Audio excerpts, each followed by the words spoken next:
Let's go now, a little life out here.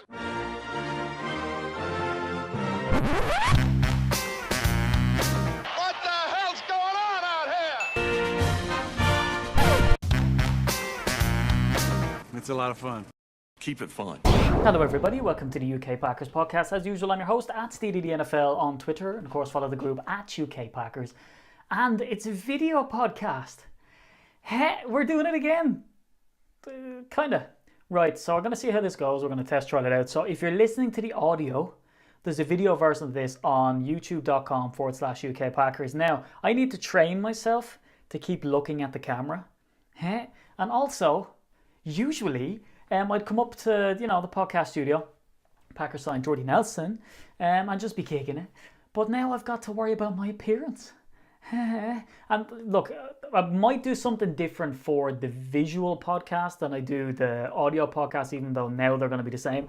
So I do encourage you to nip across to youtube.com/UK Packers and check me out. So I guess I can do more with visuals now, and maybe I can use this as a platform. Now, I have a project that I have in the pipeline, right? You know, when people say, I'm going to write a novel, it's going to be about, right? So I've got those aspirations. But another thing that I have is that, we get an awful lot of listens on the podcast. Hopefully we're going to get, a nice tidy number of views on the video podcast. And this allows me to use this as a platform for good, right? Some of those causes are going to be really, really good. But some of those causes are just going to be, hey, stop doing that. It's 2019. One of those was, there was a Twitter account that put out, who's going to win the NFC North? And it was just scantily clad women. Hey bro, are we past that yet? And they just got massacred. I mean, that's going to happen, Even The Sun, for as bad as that tabloid is, even they stopped doing the whole page 3 nonsense. So, get to grips. But look, this is a section that I'm going to do and forget about next week hey, what grinds my gears? You know what really grinds my gears? I think this... Let me get at you. I think this is pretty important. It's one of those burning issues. So the podcast is pretty popular. And I think, if we can do something collectively to solve some issues, especially as it comes into summer.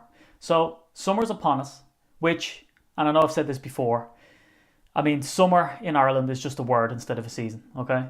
The only way to tell if it's summer in Ireland is to check, the only way to tell if there's seasons in Ireland is just to check the temperature of the rain. If it's hot rain, it's summer. It's cold rain, it's winter. It's raining on a lamb, it's spring. It's raining on some brown leaves, that's autumn here in Ireland. But the summer's coming in, and there's going to be an abundance, and we're going to be awash with flip-flops, tiny denim shorts, and that's just the fellas. But something that I can't stand, and a bugbear that I have, now this isn't aimed towards people who are impaired medically, physically. It's not aimed at people who've had medical procedures. It's not someone who has sensitivity to the light. This is aimed at the normal people who have perfect eyesight, but still continue to wear sunglasses indoors. Hey, don't. It's the people that come in and they're really feeling themselves. It's mostly blokes, it's mostly guys. So they come from outside, the inside, and they leave them on. And they're usually the Oakley wraparounds as well. I mean, this is not aimed at, like, some people get a hard pass.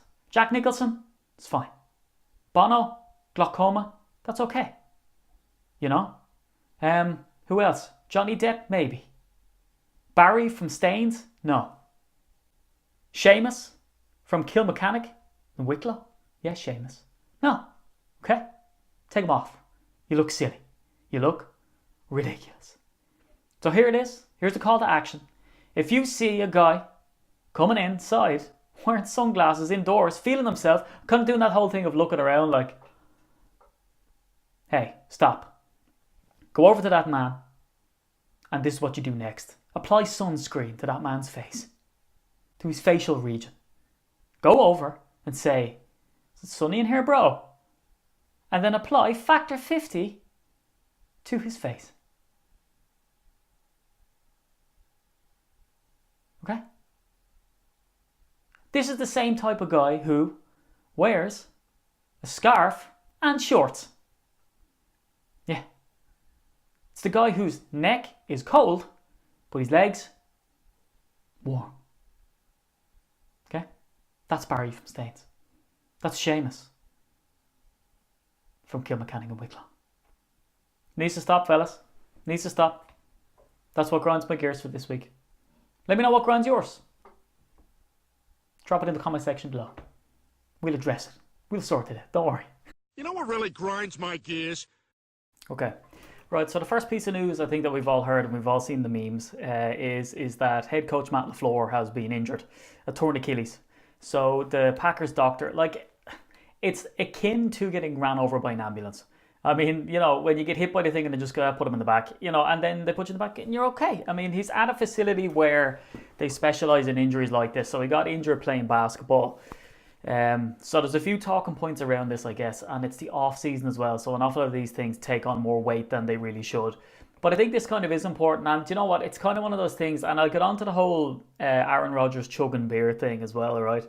And again, you know by now if you listen to the podcast that I'm a big body language expert. I mean, having done my PhD in body language of sports players. You know, it's a bit of a non-story, I guess, in the sense that, you know, there's people trying to pull parallels from it to say that it's important because now he's not going to be able to do his job how he wanted to do it, and he's a very active guy. And look, there is some credence to that for sure. He's certainly the guy that we've seen.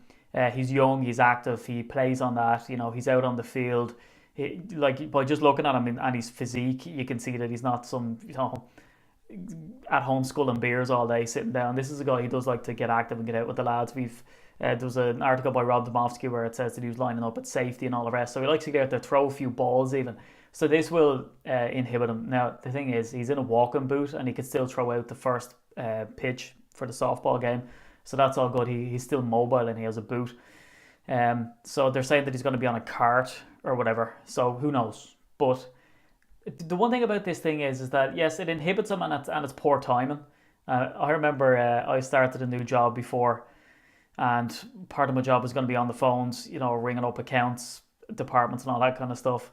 And it's never happened to me before, but I lost my voice like the day before I was supposed to start.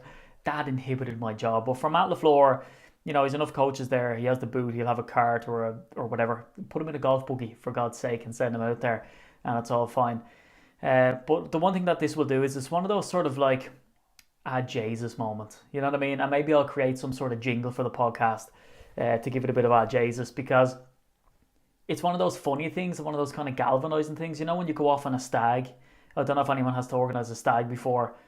You know, but you do these kind of like sports activities, or we went surfing from our brother's stag, you know, stuff like that, where it kind of throws the lads together. And the more mishaps that happen, the more galvanizing and sort of team building that it is. And that's the same at this moment, is that here's your head coach getting his leg screwed up, you know, playing basketball. Oh, Jesus, you know, and that's why this isn't seen of like, oh, can we not make memes of this? You know, like, oh, this is very serious, a man's been injured. It's not a player, so I guess there's not that sort of seriousness to it. And also he's kind of making light of it as well, like, oh, I'm not as young as I thought I was.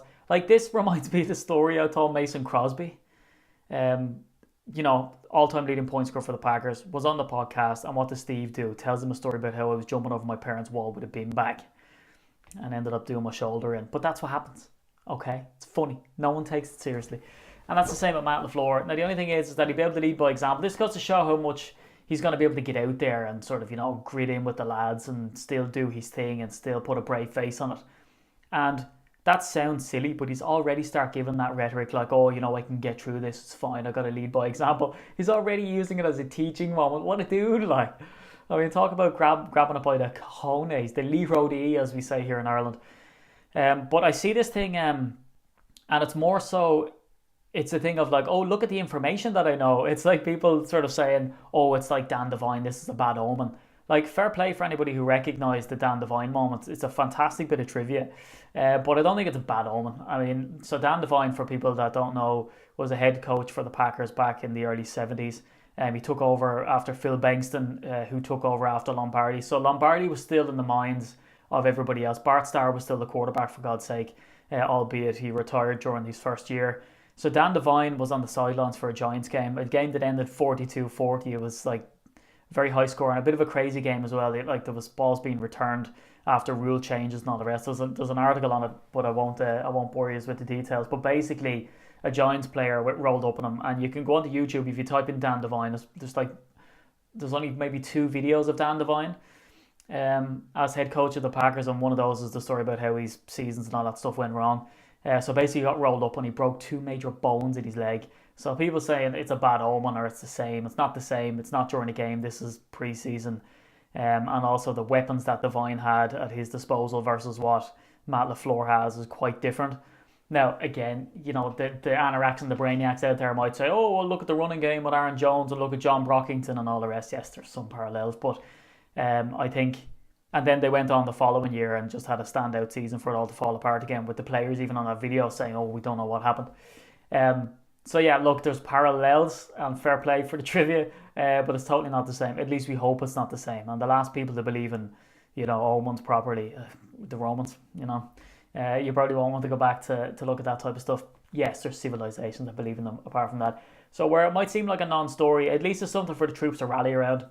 It's that interesting sort of meet cute that kind of happens for the head coach. And it's kind of cool that he's like playing basketball and gets injured. It's a bit of a story to show how young he is and all the rest. So the other story as well is Muhammad Wilkerson. So this is a guy free agent since March. Hadn't played an awful lot in the green and gold. There was massive stuff touted about Mo Wilkerson last season, and it didn't come to fruition because he got rolled up on and got that injury, so never played. So I mean, we got arrested for the DUI in New York. So if anything was to the signings throughout the off season and how we drafted and all the rest would kind of put a death knell to that, I guess. Defense heavy. What we did with the Smiths coming in. You'd kind of look at that whole thing of, well, there's no real place for him now, and not unless they're going to do stuff differently in Green Bay. I think the writing's on the wall now with that regard. Now, let me talk about the Aaron Rodgers chugging incident. So, again, this is kind of like an off-season story, a big, massive giant who cares, in the sense that Aaron Rodgers, couldn't chug a beer. I'm going to put it in air quotes, right? Because it kind of looked like he was taking the mickey. Did it not to anybody else? That he was doing it deliberately, that he couldn't drink it, and kind of, made light of himself. Now, I've sort of remarked the last number of years that Aaron's kind of come out of himself a little bit. He was always seen as kind of uptight.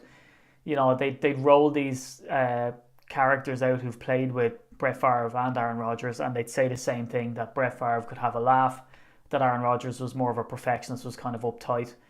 And I felt that Aaron Rodgers was like that, very serious. But that's not unheard of in the world of sports. I mean, if you look at Ronaldo, for instance, I mean, he's very serious. People tend to not like him because of his personality as well, saying that he's too serious, can't have a laugh, that he loves himself, and all the usual sort of stuff. But I mean, these people take their craft very seriously, and that's certainly what we've seen in Aaron Rodgers, that he was very kind of uptight. It's just the type of character he is, which, look, whatever enables him to have a better form of play. I mean, you've looked at the stuff that came out about his family and people waxing lyrical about that. Jesus, anything opens up about the guy and they massacre him over it. So you can sort of see that he's warranted, I guess, to a degree, by not opening himself up to it.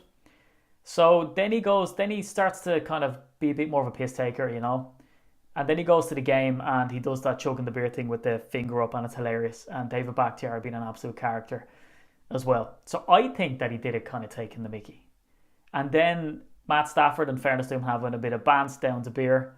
One of those long beers. That's not even a full pint. And then we have Mitch Trubisky then comes out and starts necking beers with Kyle Long at a game, trying to get him. Now, I completely get the piss-taking nature, and it's brilliant. Bring it on. Because that's what we need more of, is people really going at it. And I love when social media accounts for these teams really get after it as well. It's brilliant. But then you have these people starting serious debate about, like, oh, look at Aaron, can't even drink a beer. I mean, come on. I mean, plays the most manliest sport ever, getting annihilated. Look at him last season, he has a broken leg, yet he still plays, and I know that he got criticised, but then if you look deep into the stats, he's still doing fantastic. So anybody to sort of think that he's like, less of a manly man because he didn't drink a beer, for God's sake, kind of need to get a grip. And then all this commentary from NBC Chicago saying, here's another thing that Mitch does better than Aaron. I mean, come on, it's quite obvious trolling, right? But of course we feed into it by sort of saying, the list starts at Chugging beer and that's the end. And there's all of these stats of people coming up and saying, oh, well, if you look at the yards per carry that Aaron had on rushing, even though the broken leg was better than Mitch Trubisky and all that kind of stuff, which is true. But yeah, look, Mitch, I mean, calm down. All right, you can chug a beer. You're just out of college. Aaron's, as he said, he's a bit of a Scotch drinker. But there's not a lot to talk about apart from, and even back to Ari said, like, who would have known that he chugs 3 beers and all of a sudden it becomes massive headline news. But look, I'm delighted that it's a bit of banter anyway. I mean, come on, it beats sort of the dry off season, literally the dry off season with no beer. So that's good. That's all there really is to it, I guess, for Packers news. I could go into kind of, camp stories and all the rest. And there's some good stuff happening. I mean, we talked already about Savage getting first team reps and all the rest. But it's kind of like all of that stuff is kind of non-story, so I'm just going to park that there. And I tell you what I'll do, let me get into some state of the North with the Lions here, because we've already done Chicago. We've already touched on the Vikings as well. And the Lions were always seen as kind of this team that were supposed to improve last year and do really, really well. New head coach, Matt Patricia. But anyway, let me hit you with a bit of state of the North, NFC, with the Detroit Lions.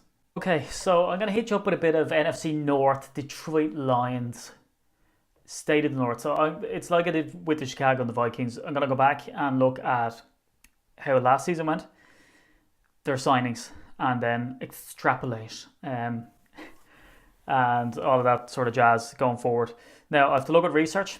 So I listened to Detroit. I was trying to let you know, because I did a podcast before about the history of Lambeau Field. And I know this is going to be shocking, especially to the viewers now of this video. I wasn't around when Lambeau Field was built, so I didn't know it offhand. So I needed to do some research on it. Did it, rejigged it around, and then did the podcast. And I got massacred about someone taking exception. And then because he's saying that I took the information from somewhere else. Yeah! So here's where I got the information from. There's a guy, Tim Twentyman, who's the official Detroit Lions guy. I watched their videos and just random articles online just to sort of glean exactly how their full season went, because like you, I hadn't got a rashers apart from how they did against us, how they fared and what exactly went wrong. Because one sort of deciding factor for everybody is that every team thinks that they're the most injured team ever. And in fact, that's what we saw with some other teams in the NFC North. Like the Chicago Bears, they're the healthiest team in the NFL. So apart from them, everyone else thinks that they've got the most banged up team ever. So let me just sort of run through real quickly. And apologies for not looking at the camera for this part, and people listening, it has no bearing. I'm just going to go through some of the research that I found. So Jim Caldwell was sacked. So he had a guy, Jim Bob Cooter, who was there as his offensive coordinator. So the two of them went in tandem. And together they got an awful lot of purchase out of Matt Stafford.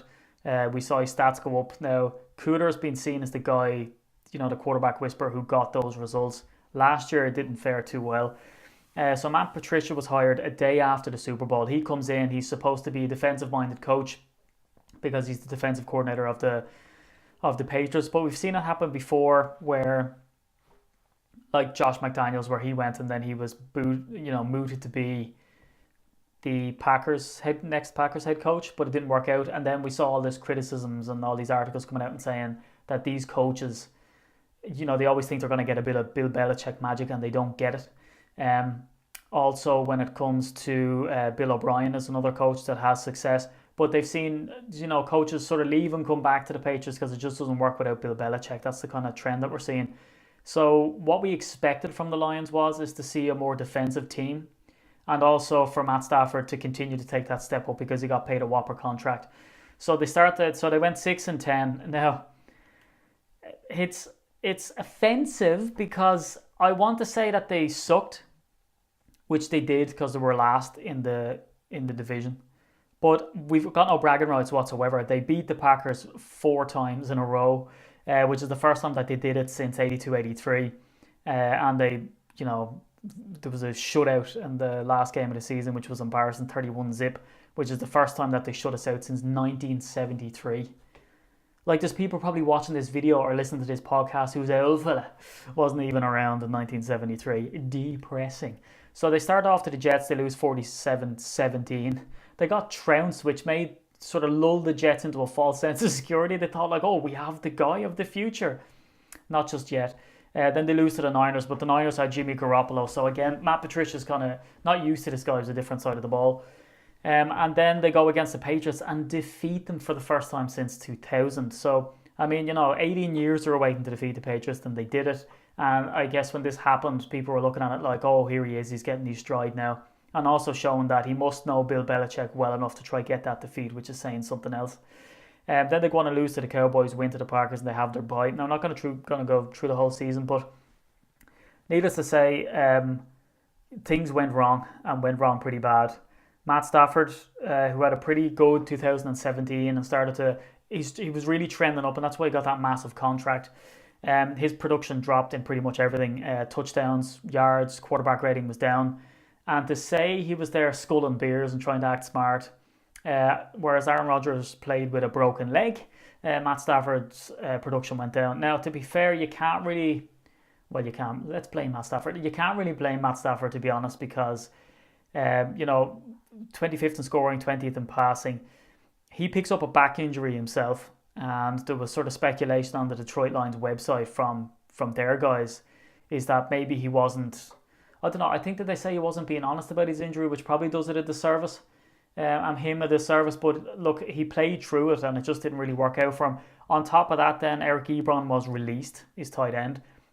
They never really replaced their tight end for the rest of the season, which is why we see them go after Jesse James in the off-season, and also TJ Hawkinson in the draft, is because they're trying to get him a tight end target. Golden Tate was traded in October. Marvin Jones Jr. was injured, so were some of the other wide receivers, and that's why we see Jim Bob Cooter go, and he's being replaced by Darrell Bevell. Now, I'll get on to Bevell a little bit later on. This is not going to last too long. So defensively, where we expected Matt Patricia to do well, they did do well. For the last 8 games of the season, I think they were top 10 in, let me just go to the stats, 10th overall, 8th in passing, 10th in rushing. So second half of the season, they were top 10 defense for points allowed, and they were top 5 for run stuff. And so, and as well as that, I mean, you might look at that and sort of go, look, first time head coach, you've got to leave him a couple of years to get in, but 65% of their sacks in 2018 came as a result of players brought in by Matt Patricia.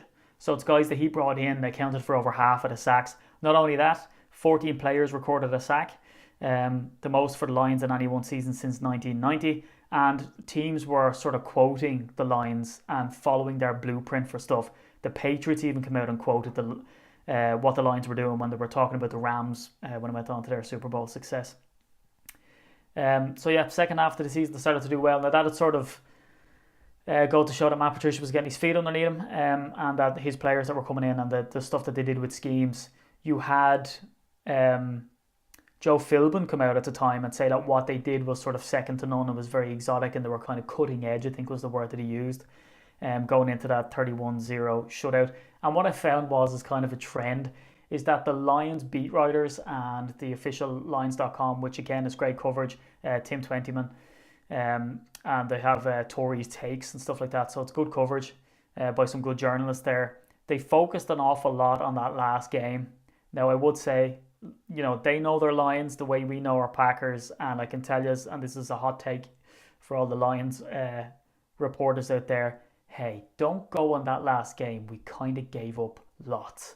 Off-season signings, CJ Anderson, running back, Trey Flowers, which is their big marquee signing, along with Justin Coleman. Trey Flowers is the defensive end. Everybody knows Trey Flowers. Justin Coleman at cornerback, Jesse James, as I mentioned, the tight end, and Danny Amendola, wide receiver. So again, he's going to be seen as kind of a slot guy. But I mean, the Lions really struggled both with injury and just a lack of targets, and Matt Stafford's injuries, and also on the offensive line. Like, there was lads being injured all over the place. Some of them have since retired, as we know. So 4 to 5 signings that the Lions did were on defense at the start of the draft. I won't go past that point because it's a big giant who cares as well. This is the UK Packers podcast, not the Detroit Lions podcast. First, TJ Hawkinson, who we know, that's the guy we wanted. That was in everybody's mock draft. So thank you to Detroit Lions for absolutely annihilating all of those mock drafts out there. So TJ Hawkinson comes in, great blocker, great receiver, brilliant all-round player, big guy, big target. So he's going to be just extremely dangerous going forward, as is the Detroit Lions defense, because they were a top 10 defense and they've only added to that this year, and as well as that, they're going to have time to bed down into what Matt Patricia wants them to do.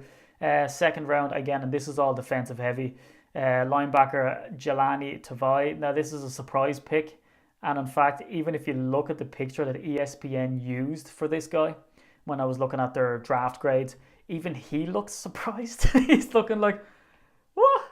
So that says it all. Defensive back Will Harris, defensive end Austin Bryant, cornerback Amani Oruwariye, and then they went wide receiver, tight end, and running back. So Darren Bevel, what can we expect from this guy? Not a lot. I mean, if I look at his record, he's 6 years as a Packers quarterbacks coach. Then he becomes offensive coordinator for the Vikings and Seahawks. So I read this article where the guy was like, "Oh, if you look into it, this is what." And what was one of the quotes? I think it was a player or the head coach comes out and says, "We all know what Bevel can do." And it was like, yeah, there's limitations there.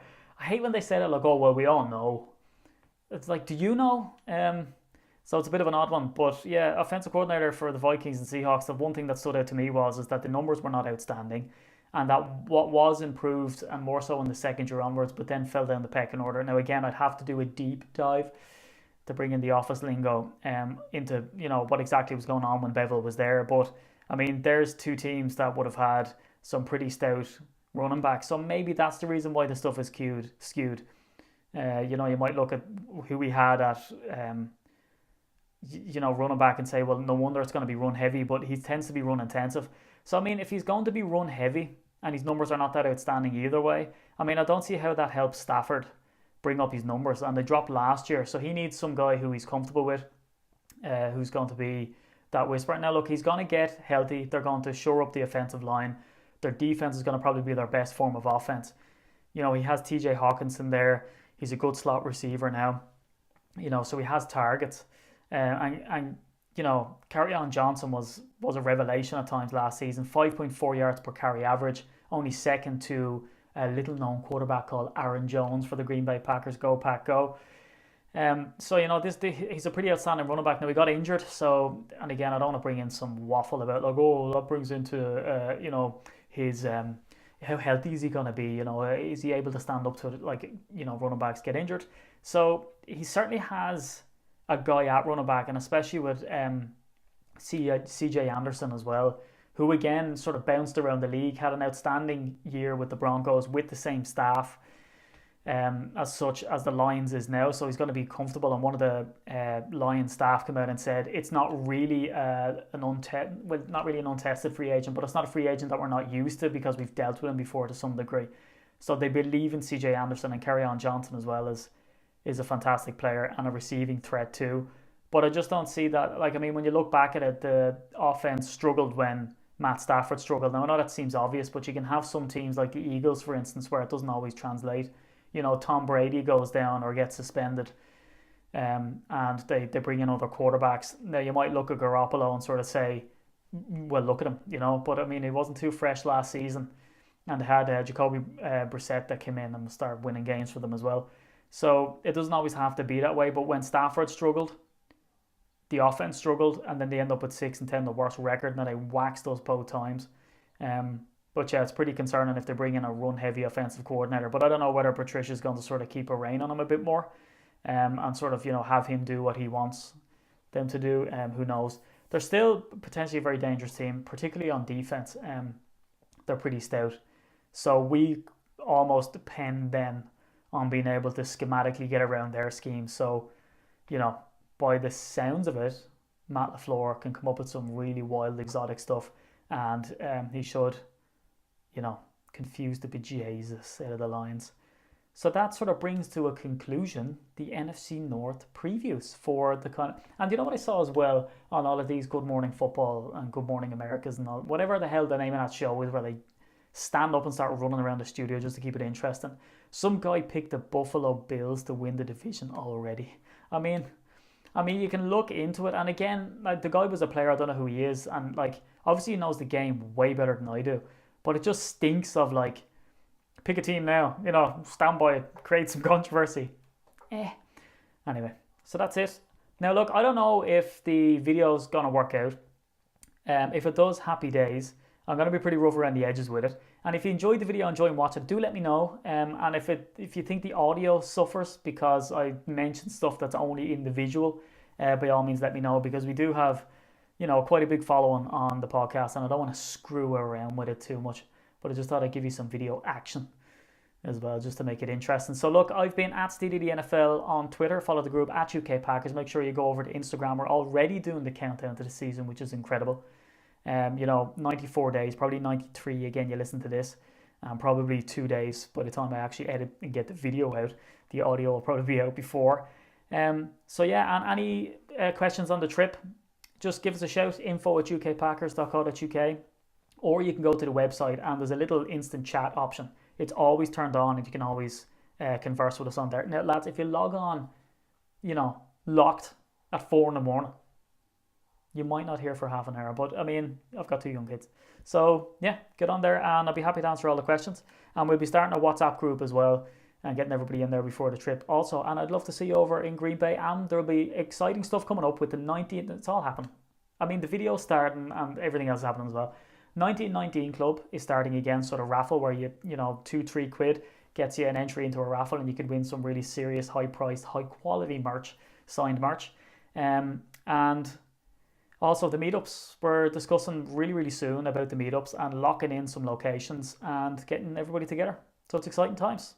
But anyway, from me for this week, and I could wave to the camera, it's goodbye.